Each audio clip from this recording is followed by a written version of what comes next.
एक बार की बात है। रामू नाम का एक चरवाहा था जिसके पास कई भेड़ें थीं।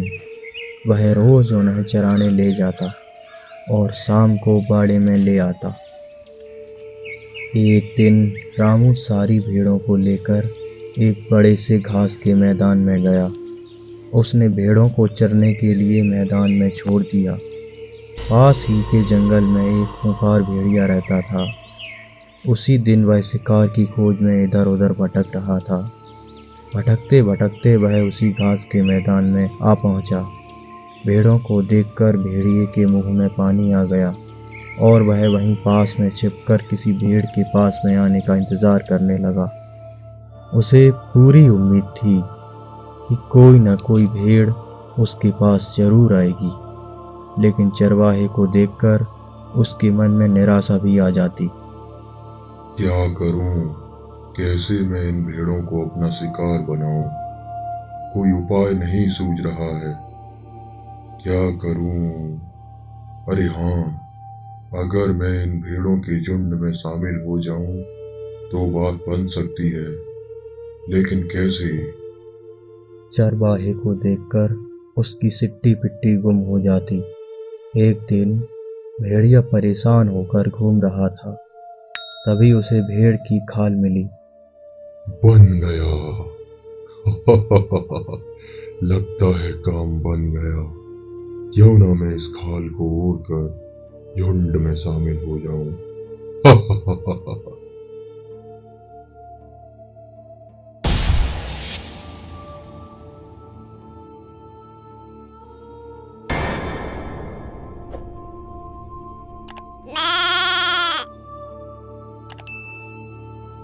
चरवाहे ने पूरे दिन भेड़ों को चराया और शाम को वो घर की ओर चल दिया। जब सारी भेड़ घर की ओर चल दी तो भेड़िया भी उनमें शामिल होकर भेड़ होने का नाटक करने लगा। भेड़ियों को लगा कि वह झुंड में घुल मिल गया है। अरे वाह, लगता है मुझे किसी ने नहीं पहचाना। मेरी चाल कामयाब रही।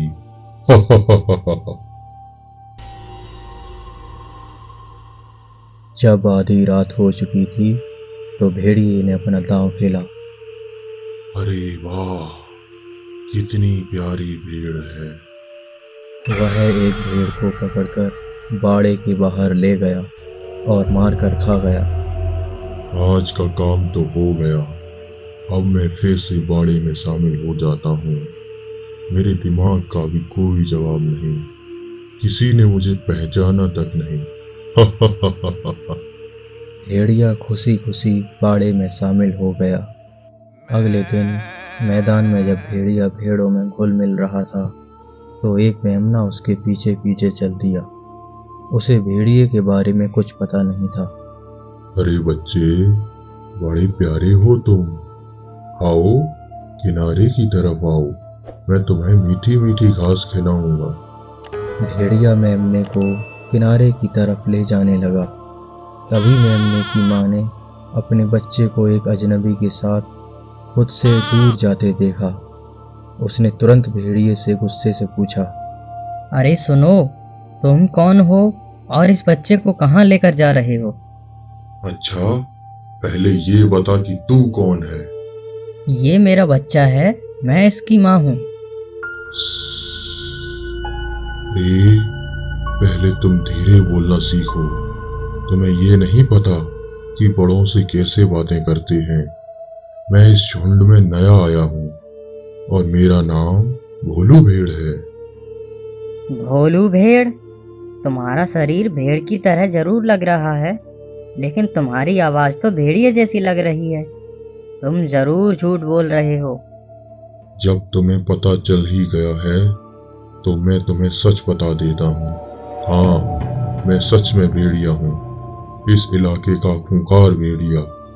आज रात को मैंने एक भेड़ को अपना खाना बना लिया। अगर तुम चुप नहीं रही तो तुम्हारे बच्चे को भी खा जाऊंगा। क्या? भेड़ बेचारी डर गई और भेड़िया बेखौफ झुंड में शामिल हो गया। शाम को सभी भेड़ें बाड़े में लौट आईं। फिर भेड़िया रात होने का इंतजार करने लगा। लेकिन संयोग से उस चरवाहे के घर कुछ मेहमान आए थे। रामू ने मेहमानों को मटन की दावत देने का फैसला किया, इसलिए वो बाड़े की ओर चल दिया। बाड़े में सबसे बड़ी भेड़, जो कि एक भेड़िया था, उसे मेहमानों को खिलाने का फैसला किया। भेड़िए ने खुद को फंसता देख चरवाहे पर हमला कर दिया। चरवाहे ने लाठी मार मार कर भेड़िए को मौत के घाट उतार दिया। इस प्रकार भेड़िया अपने ही जाल में फंसकर मारा गया।